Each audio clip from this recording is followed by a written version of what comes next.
سلام دوستان، خوبین؟ امروز قراره که سیستم رو به شما نشون بدم.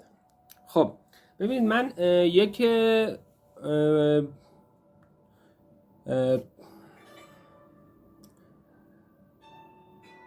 15/2/403 اینا خریدم. 15/2 و الان که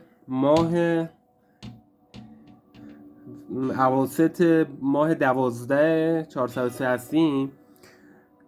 اون سیستمی که من خریدم که در اون تاریخ تقریبا شد 150 میلیون. این سیستم 150 میلیون شد در تاریخ 1/2/403 و الان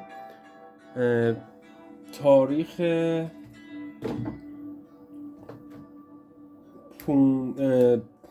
تقریبا 10/1403 هستیم. یعنی در طول 10 ماه این سیستم از 150 میلیون همین الان هر کس بخواد بخره به خاطر تورم داستان و حالا تحریما شده 300 میلیون. خب سیستم رو من به شما نشون بدم، امیدوارم همتون داشته باشید.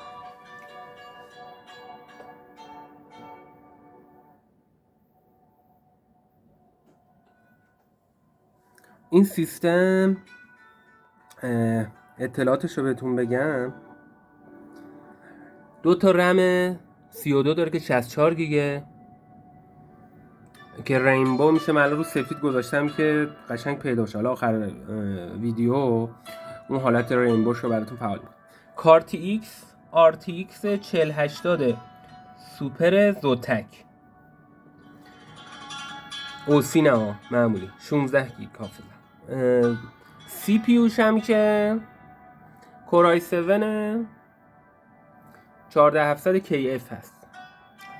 اون هم که SSD شه میبینید 2 ترابایت از این هیت سینک داره، نسل جدید 990 سامسونگ 990 پرو و 1200 هم از پاورش دیگه. پاور خوبی هم براش گرفتیم و این پایه رو میبینید.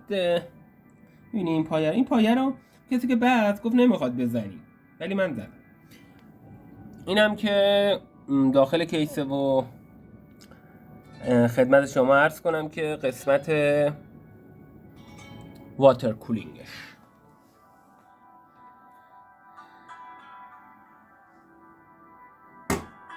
اون قسمت همتون بشه همین. فعلا